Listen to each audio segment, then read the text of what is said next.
जय श्री राधे कृष्ण। आज हम भगवान श्री कृष्ण का अवतरण की कथा सुनेंगे। एक बार यह संसार ऐसे राजाओं की अनावश्यक सैतन्य शक्ति से बोझिल हो गया जो वास्तव में असुर थे, किंतु अपने आप को राजा मान रहे थे। तब सारा संसार विशुद्ध हो उठा और पृथ्वी की अधिष्ठात्री देवी, जिसे भूमि कहते हैं, इन असुरी राजाओं से उत्पन्न अपनी विपदाओं को बताने के लिए ब्रह्मा जी के पास गई। भूमि ने गाय का रूप धारण किया और वह सजल नेत्र से आंसू भरकर ब्रह्मा के समक्ष प्रकट हुई। वह शोकग्रात थी और श्री भगवान की करुणा जगाने के लिए रो रही थी। उसने पृथ्वी की विपदाग्रस्त स्थिति का वर्णन किया। इसे सुनकर ब्रह्मा अत्यंत दुखित हुए। वे तुरंत क्षीर सागर के लिए चल पड़े, जहाँ भगवान श्री विष्णु निवास करते हैं। ब्रह्मा जी के साथ शिव जी इत्यादि सारे देवता थे और भूमि भी उनके साथ हो ली। क्षीर सागर के तट पर आकर ब्रह्मा जी भगवान श्री विष्णु को, जिन्होंने पहले वराह का दिव्य रूप धारण करके पृथ्वीलोक की रक्षा की थी, प्रसन्न करने का उपाय करने लगे। वैदिक मंत्रों में पुरुष स्तुतक नामक एक विशेष प्रकार की प्रार्थना है। सामान्य रूप से देवतागण इसी पुरुष सूक्त का उच्चारण करके भगवान श्री विष्णु को नमस्कार करते हैं।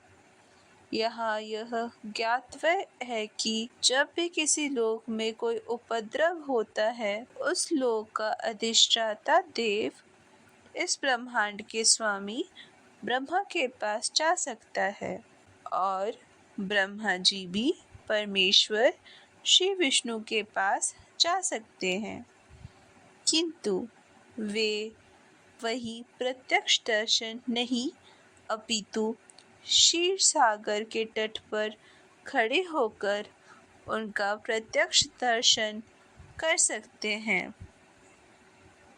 इस ब्रह्मांड के अंतर्गत श्वेतद्वीप नामक एक लोक है, जिसमें क्षीर सागर है। विविध दैविक वाङ्मय से ज्ञात होता है कि जिस प्रकार इस लोक में लवण सागर है, उसी प्रकार अन्य लोकों में भी अनेक प्रकार के तरल सागर है। कहीं क्षीर सागर है तो कहीं तरल सागर और कहीं सूरा सागर तथा अन्य तरलों के सागर है। पुरुष सूतक ही वह आदर्श प्रार्थना है जिससे देवतागण क्षीरोदकशायी श्री भगवान को प्रसन्न करने के लिए पढ़ते हैं। क्षीर सागर में शयन करने के कारण वे क्षीरोदकशायी श्री विष्णु कहलाते हैं। वे ही श्री भगवान है जिसने इस ब्रह्मांड के समस्त अवतार प्रकट होते हैं। जब सभी देवताओं ने श्री भगवान की स्तुति पुरुष सूतक द्वारा कर ली, तो उन्हें प्रकट रूप से उत्तर नहीं मिला। अतः ब्रह्मा जी स्वयं ध्यान करने में लग गए और तब भगवान श्री विष्णु ने उन्हें एक संदेश भेजा। ब्रह्मा ने इस संदेश को देवताओं तक प्रेषित कर दिया। वैदिक ज्ञान प्राप्त करने की यही विधि है। यह वैदिक ज्ञान सर्वप्रथम श्री भगवान से ब्रह्मा को हृदय के माध्यम से प्राप्त होता है, जैसे कि श्रीमद् भागवतम के प्रारंभ में कहा गया है, तेने ब्रह्मा हृदया आदि कव्ये। वेदों के दिव्य ज्ञान हृदय के द्वारा ब्रह्मा तक प्रेषित हुआ। उसी प्रकार यहाँ भी केवल ब्रह्मा ही भगवान श्री विष्णु द्वारा प्रेषित संदेश को समझ पाए और उन्होंने तुरंत कार्रवाई के लिए देवताओं को प्रसारित कर दिया। यह संदेश इस प्रकार था। श्री भगवान शीघ्र ही अपना परम शक्तियों सहित पृथ्वी पर प्रकट होंगे और जब तक वे पृथ्वी लोक में असुरों का संहार तथा भक्तों के संस्थापन का उद्देश्य पूरा करने के लिए रहेंगे, तब तक देवताओं को भी उनकी सहायता के लिए वही रहना चाहिए। उन्होंने तुरंत उस यदुवंश में जन्म ग्रहण करना चाहिए जिसमें यथा समय श्री भगवान भी प्रकट होंगे। भगवान श्री कृष्ण स्वयं वासुदेव के पुत्र रूप में प्रकट होंगे।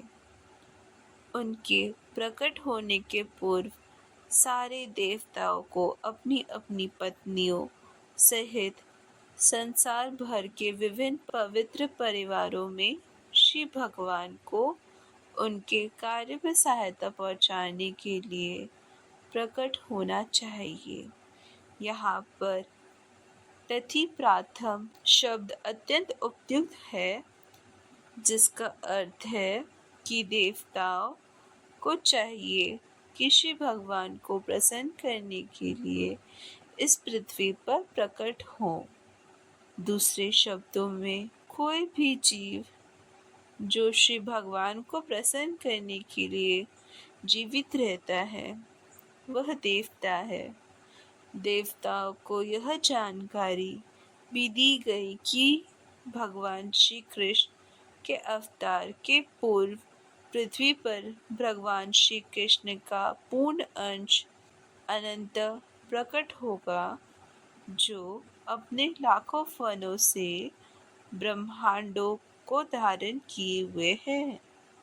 उन्होंने यह भी सूचित किया गया कि श्री विष्णु की बारंगी शक्ति माया भी, जिससे समस्त बद्ध जीव आकर्षित होते हैं, परमेश्वर के आदेश के अंतर्गत उनकी प्रयोजन स्थिति के लिए प्रकट होगी।